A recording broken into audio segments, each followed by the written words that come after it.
Welcome viewers, আমি কালো আত্মা চলে আসলাম আরও একটি নতুন এপিসোড নিয়ে। আজকের এপিসোডে আপনাদের জন্য দুইটি ভয়ঙ্কর ঘটনা থাকবে।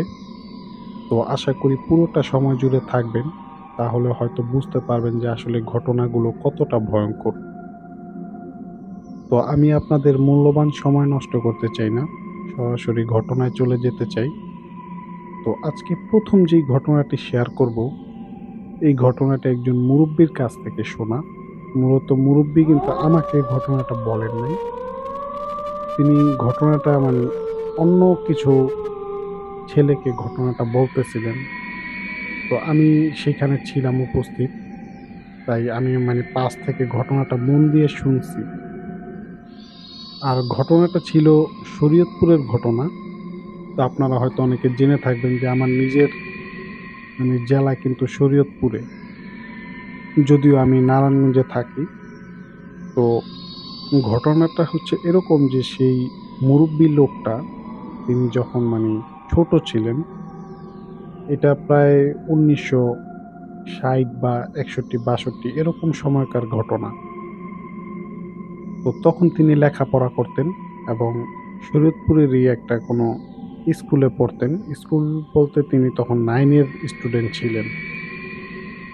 তো তার বাড়ি থেকে যেখানে তিনি লেখাপড়া করতেন সেই জায়গাটা কিন্তু অনেক দূর ছিল। আর এত দূরে হওয়ার কারণে তিনি ওইখানেরই একটা বাড়িতে লজিং থাকতেন, এটাকে বলা হয় মেসের মতন। ওই বাড়িতে তিনি থাকতেন, লেখাপড়া করতেন, পাশাপাশি তাদেরও কিছু কাজকর্ম করে দিতেন এবং তাদের বাড়িতে যে বাচ্চারা ছিল, যারা ছোট ছোট বাচ্চা, তাদেরকেও পড়াইতেন। মূলত এইটাই ছিল তার কাজ। তো এরকমই একদিন শীতের দিন তিনি সন্ধ্যায় বসে পড়তেছিলেন। তো ঠিক তখন তার কিছু ক্লাসমেট আসে এবং তাকে বলে যে, আরে, গোসাইরহাট নামক একটা জায়গা আছে, ওইখানে নাকি যাত্রা হইতাছে। তো তখন বলে যে, যাত্রা দেখতে যাবি নাকি? তো যাত্রাটা হওয়ার কথা কিন্তু পরের দিন। তখন সে রাজি হয় এবং বলে যে সে যাবে, কিন্তু ওই সময়টাতে কিন্তু বিনোদন বলতে এই যাত্রাটাই সবচেয়ে বিনোদনের একদম উচ্চ শিখরে ছিল। আর মানুষ যাত্রাটাকে অনেক বেশি পছন্দ করতো ওই সময়টাতে। এখনকার মতো তো তখন আর এরকম টিভি বা মোবাইল এগুলো ছিল না। তো ঠিক যেই বলা সেই কাজ। পরের দিন তিনি তার ওই বন্ধুদের সাথে একটা ট্রলারে করে চলে যান সেই গোসাইরহাট, এবং সেখানে যেয়ে দেখেন যে সেখানে অনেক বড় প্যান্ডেল করা হয়েছে এবং টিকিট কেটে তিনি সেখানে ঢোকেন। এবং আরেকটা বিষয় হচ্ছে যে ওইদিন যখন তারা যাচ্ছিলেন, সারাদিনই আকাশটা মেঘলা মেঘলা অবস্থা ছিল। তো এর মধ্যেই তারা যান, যেহেতু শীতের দিন ছিল, আবার আকাশটাও এরকম একটু ভার ভার ছিল। তো যাত্রা শুরু হওয়ার আগে কিন্তু একটু নাচ গান করা হয়। তো ওইটা তিনি খুব খেয়াল করে দেখতেছিলেন, ওইটা তার অনেক ভালো লাগতেছিল। আর তখনকার দিনে এই জিনিসটা অনেক মানুষ পছন্দ করত, তাই সবাই এটা মন দিয়ে দেখত। কিন্তু তার যে আরো মানে বন্ধুরা ছিল, তারা ছিল আবার অন্য প্রকৃতির। তারা ছিল এরকম যে ওই যে চরকি ঘুরাইতো ওই সময়, চরকি ঘুরাইয়া ওইখানে একটা জুয়ার মতো আছে, ওইটা খেলতে গেছিল ওরা।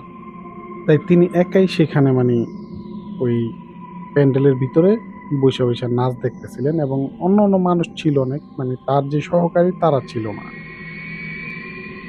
তিনি এই নাচ দেখা অবস্থাতেই হঠাৎ মুষলধারে প্রচুর বৃষ্টি শুরু হয়ে যায়। এতটাই বৃষ্টি শুরু হয় যে বাইরে তুফানের মতো শুরু হয়ে যায়, কিন্তু সে যে প্যান্ডেলের ভিতরে ছিল সে আর ওইখান থেকে বের হয় নাই।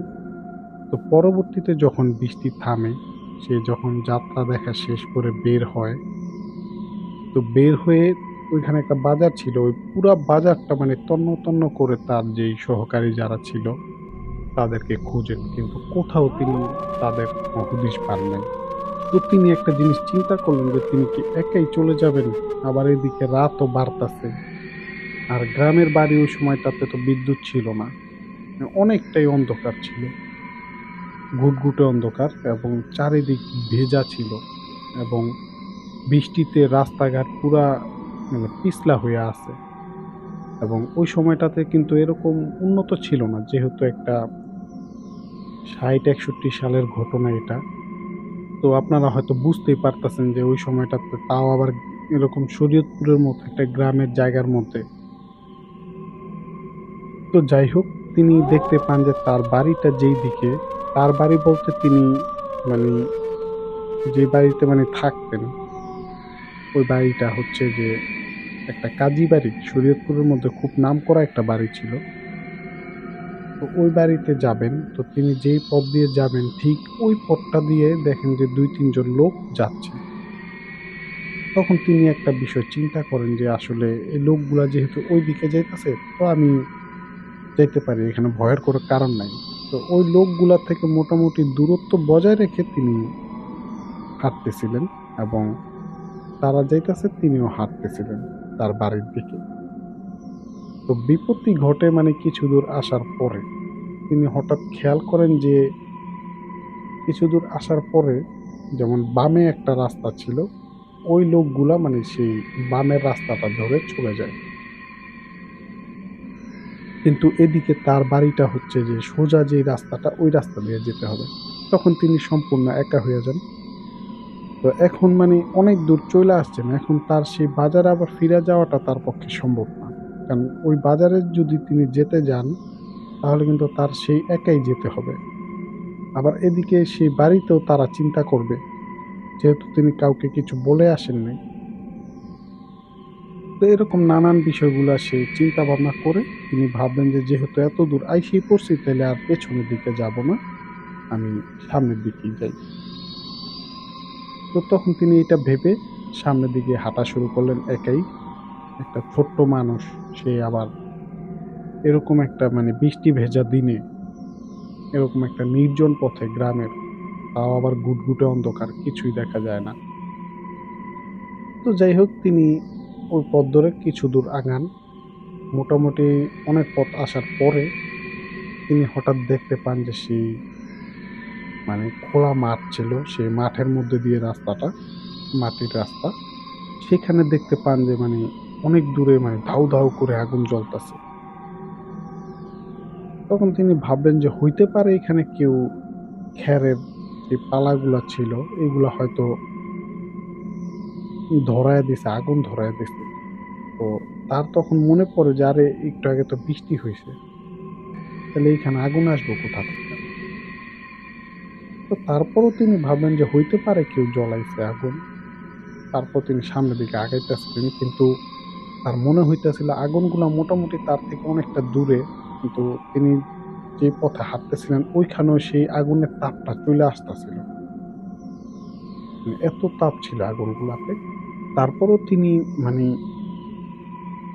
সেদিকটায় আগাইতেছিলেন এবং তার কাছে একটু ভালো লাগতেছিল, যেহেতু শীতের রাত ছিল, একটু তাপ লাগতেছিল, শরীরটা একটু গরম হইতাছিল।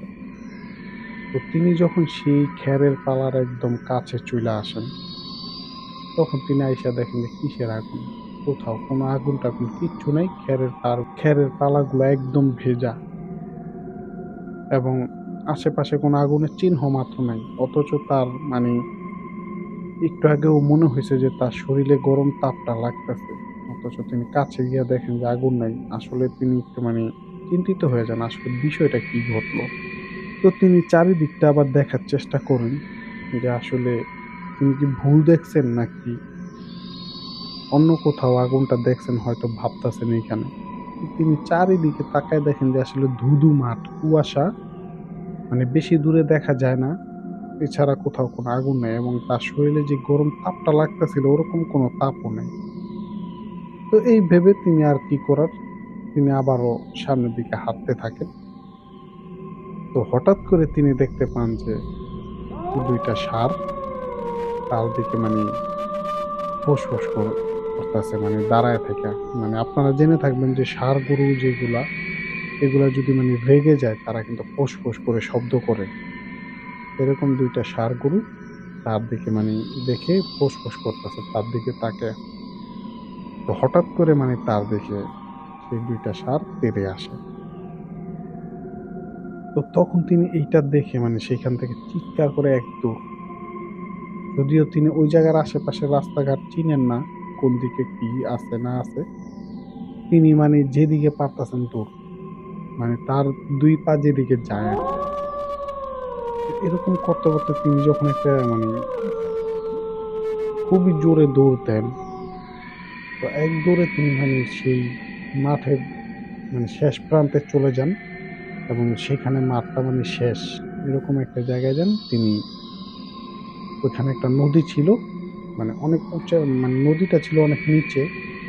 তিনি সেইখানে নদীতে পড়ে যান এবং নদীতে পড়ে তিনি মূলত যে বেদে নৌকা ছিল, ওই বেদে নৌকার মানে উপরে যে সই থাকে কিন্তু চালের মতো, ছাদের মতো। ওই ছাদের উপরে তিনি পড়েন। ওইখানে পড়ে তিনি ওইখান থেকে পানিতে পড়ে যান এবং পানিতে পড়ার সাথে, সাথে তিনি সেই নৌকার যেই ডালি থাকে এক হাত দিয়ে ওরকম ডালি ধরে ফেলেন। আর তিনি যে পড়ছেন এত জোরে মানে পুরা নৌকাটা একটা ঝাঁকুনি খায় একদম বিকট একটা শব্দ হয় সেখানে। এবং ওইদিকে যেই বেদেরা ছিল ওরা কিন্তু মানে হারিকেন জ্বালানো থাকে ওদের। ওরা কিন্তু সেই হারিকেনটা একদম কমায়া রাখে, টিমটিম আলো রাখে। ওরা তো মানে ভাবছে যে ডাকাত। এইজন্য ওরা লাঠি-সোঁটা সবকিছু নিয়ে বের হয়। এবং ও তখন ওই পানির থেকে বলে যে, "ভাই আমি ডাকাত না, আমাকে বাঁচান।" তখন তারা দেখে যে একটা বাচ্চা, তখন তাকে উঠায় এবং বলে যে, "কি হইছে বাবা তোমার? তুমি এভাবে পড়লা কেন? বা এখানে তুমি লাফ দিছো কেন?" তখন সে তাদেরকে বিস্তারিত বলে যে, "আসলে আমি লাফ দেই নাই। আমার সাথে এই ঘটনাগুলা ঘটছে। বা আমার বন্ধুদের সাথে আমি আসছিলাম, আমি তাদেরকে আর খুঁজে পাইতাছিলাম না।" তো পরবর্তীতে সেই বেদে মানুষগুলা তাকে উঠায় এবং তাদের যে জামাকাপড় ছিল, শুকনা কাপড় তাকে দেয় এবং তার কাপড়-চোপড়গুলা খুলে রাখে। তো পরের দিন যখন সকাল হয়, তখন একটু রোদ উঠে, তখন তার কাপড়গুলা শুকাইতে দেয়। তো ওইগুলা যখন শুকায়, তারপরে সে ওইগুলা পরে সেখান থেকে তিনি পরের দিন সেই যে বাসায় থাকতেন, ওই বাসায় চলে আসেন।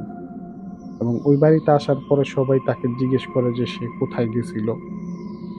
তখন সে বলে যে আসলে যাত্রা দেখতে গেছিল। মানে তাদেরকে এই ঘটনাটা আর বলে নাই। যেহেতু তারা একটু রাগ করবে যে এত রাত্রে যাওয়ার কি দরকার ছিল। তো যাই হোক ঘটনাটা ছিল এই। কিন্তু সর্বশেষ তিনি কিছু কথা বলেন যে আসলে ভয় কি জিনিস তিনি সেদিন পাইছেন যে আসলে আমরা অনেক সময় অনেক ধরনের ভয়ংকর ঘটনা শুনি। হয়তোবা আপনি এই ঘটনাটা শুনতেছেন হয়তো আপনার মানে ঘরে শুয়ে বা কোনো এক জায়গায় বসে কোনো একটা মানে এরকম পরিবেশে বসে তিনি হয়তো ঘটনাটা শুনতেছেন। কিন্তু ওই জায়গাটাতে একটা বাচ্চা মানুষ সে যখন মানে এরকম একটা ভয়ংকর যেই অভিজ্ঞতা মানে ভয়ংকর পরিবেশে তিনি মানে সম্মুখীন হন, তখন তিনি একমাত্র মানে এই জিনিসটা তিনিই একমাত্র উপভোগ করতে পারেন। যেটা আসলে হয়তো কাউকে বলে কখনো বুঝানো যাবে না। তো তিনি এই কথাটাই বলেন যে ভয় কি জিনিস তিনি এটা সেদিন মানে অনুভব করতে পারছিলেন। যে সত্যিকারের ভয় বুঝি এটাই। তো ভিউয়ার্স এই ছিল ঘটনা এবং আমি ২য় ঘটনায় চলে যেতে চাই। আসলে ২য় ঘটনাটা হচ্ছে যে অনিক নামে কারো একজনের সাথে। তো ঘটনাটা ঘটে কিন্তু বরিশালে। তো যিনি ঘটনাটা পাঠাইছেন তার নাম হচ্ছে জাকির। তো জাকির ভাইয়ের এক খালাতো বোনের বিয়ে বরিশালে তারা থাকে। বরিশালের বরগুনা নামক একটা জায়গা আছে সেখানে। তো তার যে অনুষ্ঠানের যে আয়োজন করা হয়, বিয়ের যে আয়োজনটা সেটা করা হয় যে বঙ্গবন্ধু মিলনায়তন ওই জায়গার মধ্যে করা হয়। তো তারা বেশ কিছুদিন আগেই গ্রামে চলে যান সেখানে বিয়ের অনুষ্ঠানে যোগ দেওয়ার জন্য। তো যেদিন গায়ে হলুদ হয় সেদিন তারা চিন্তা করেন যে আসলে গায়ে হলুদ শেষে তারা সেই মিলনায়তনে যাবেন। সেখানে গিয়ে সেখানের যে ডেকোরেশনগুলা করার কথা সেগুলা একটু দেখে আসবেন যে সবকিছু ঠিকঠাক আছে কিনা। তো পরবর্তীতে তারা গাড়ি নিয়ে চলে যান সেখানে। তো মোটামুটি অনেক রাত হয়ে যায়। তো তারা সেখানে যেয়ে যখন আবার ফিরে আসবেন কিন্তু ওইদিকে তার আরেক খালা তিনি যে গাড়িটা দিয়ে গেছিলেন সেই গাড়িটাকে ছেড়ে দেন ভাড়া দিয়ে। তো তারা সেখানে প্রায় ঘন্টা খানেকের মতো থাকেন। মোটামুটি অনেক রাত হয়। তারা বলেন যে, "সমস্যা নাই আমরা হেঁটেই চলে যেতে পারবো।" আরেকটা রুট আছে যেটা মানে জঙ্গলের মধ্যে দিয়ে যেতে হয়। তো ওই রুটটা দিয়ে মানে গেলে মানে অনেকটা কাছে।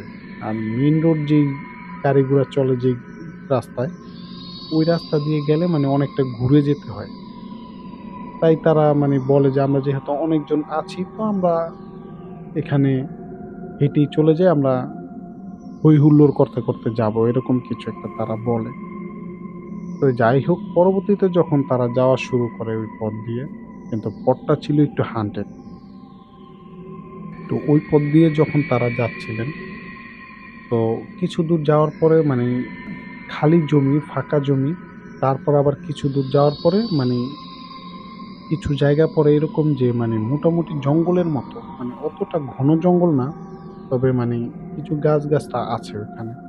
তো এরকম একটা জায়গায় যখন তারা যান যে জঙ্গলের কাছাকাছি চইলা আসেন, তখন তারা মানে হঠাৎ দেখতে পান যে মানে একজন তাদের মধ্যে থেকে সে বলে যে, "এই দেখ, দেখ, দেখ কি যেন?"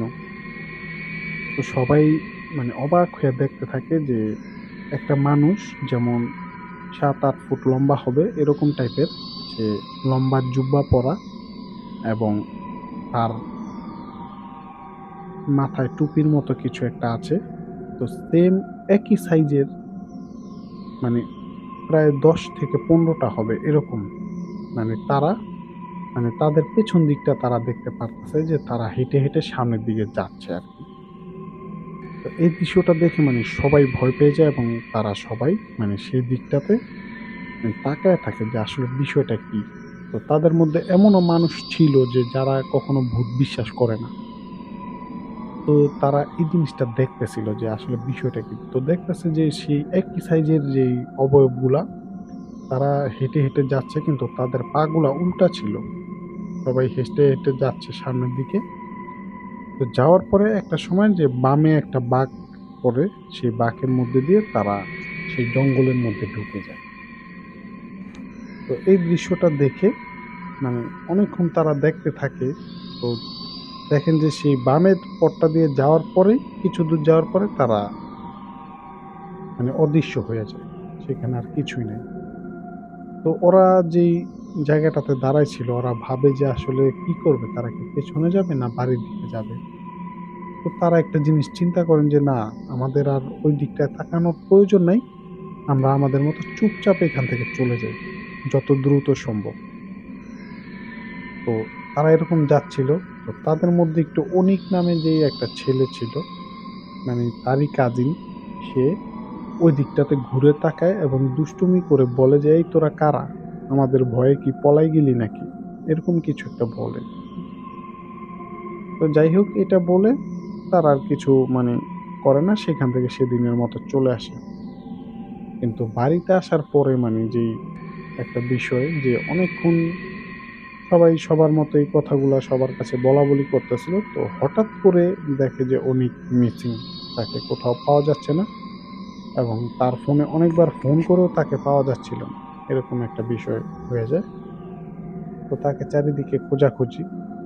তো ওদিকে আবার তাদের যেই বাড়ির যারা মুরুব্বিরা ছিল তারা বলতাছে যে, "দেখো খুঁজে যদি না পাও তাইলে একটা থানায় অভিযোগ করে দিতে হবে।" তো এই হচ্ছে বিষয়। তো তাকে খোঁজাখুঁজি ওদিকে বাড়িতে চলতে থাকে।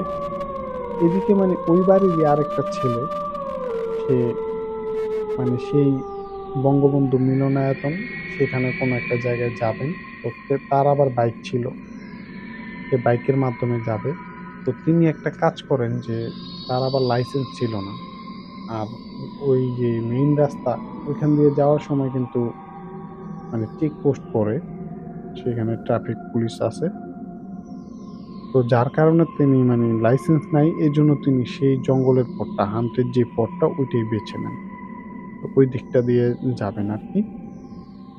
তো ওই দিকটা দিয়ে যখন তিনি আসতেছিলেন, তো তিনি সেই হালকা, হালকা জঙ্গল, সেইখানে দেখতে পান যে রাস্তার সাইডে একটা খড়ের পালা এবং সেখান থেকে কোনো একটা মানুষের পা বের হয়ে আছে। পা বলতে মানে পা থেকে একবারে বুক পর্যন্ত বের হয়ে আছে। মাথাটা মানি সেই খড়ের যেই পালা ছিল সেখানে মানে ঢুকানো। তো এটা দেখে তিনি মানে বাইকটা সেখানে ব্রেক করেন এবং বাইক থেকে নেমে তিনি যেয়ে সেই মুখের ইটা সরান, মানে খড়গুলা সরান। তো এইটা সরানোর পর তিনি যেই দৃশ্যটা দেখেন, এটা দেখে তিনি অবাক হয়ে যান। যে যেই অনিককে তারা এত খোঁজাখুঁজি করতেছে, এটা তো সেই অনিক। এবং তাকে দেখে বোঝা যাচ্ছিল যে তাকে কে যেন মানে কারা যেন অনেক মারছে, নির্মমভাবে অনেক পিটাইছে এরকম মনে হইতেছে। তার শরীরে মানে বিভিন্ন জায়গায় কালো হয়ে গেছে, দাগ সারা শরীরে। তো তাকে তখন মানে সেখান থেকে উদ্ধার করেন এবং বাড়িতে কল করেন। ফোন করার পরে বাড়ি থেকে আরো মানুষজন যেয়ে তাকে সেখান থেকে নিয়ে আসে এবং পরবর্তীতে তাকে মাথায় পানি ঢাললে তার জ্ঞান ফিরে। তো তার যখন জ্ঞান ফিরে তখন সে বলে যে সে কিছুই বলতে পারে না। সে কোথায় গেছে, কিভাবে গেছে মানে সে কিছুই তার মনে নেই।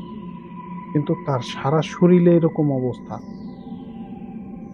তখন তারা মানে একটু সন্দেহ করেন যে যেহেতু ও এরকম একটা দুষ্টুমি করছে, হইতে পারে যে এইটার কারণেই তার সাথে এরকম ঘটনা ঘটছে।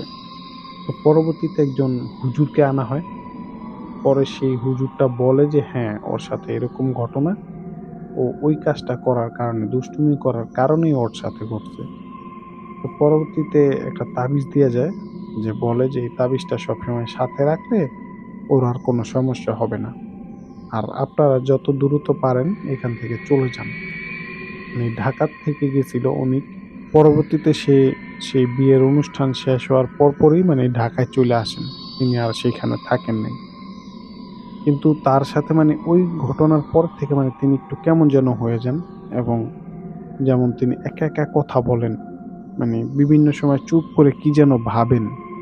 এরকম হয়ে যান। মানে তিনি একদম নীরব হয়ে যান। তো ভিউয়ার্স, এই ছিল ঘটনা। তো ঘটনাটা যদি আপনাদের কাছে ভালো লেগে থাকে তাহলে লাইক, কমেন্ট ও শেয়ার করুন এবং আমাদের কালো আত্মা ইউটিউব চ্যানেলটি সাবস্ক্রাইব করতে ভুলবেন না। পাশাপাশি আপনি যদি ফেসবুক থেকে দেখে থাকেন আমাদের এই ঘটনাগুলো, তাহলে অবশ্যই আমাদের পেজটিতে একটা ফলো দিবেন। সো ধন্যবাদ। ভালো থাকবেন।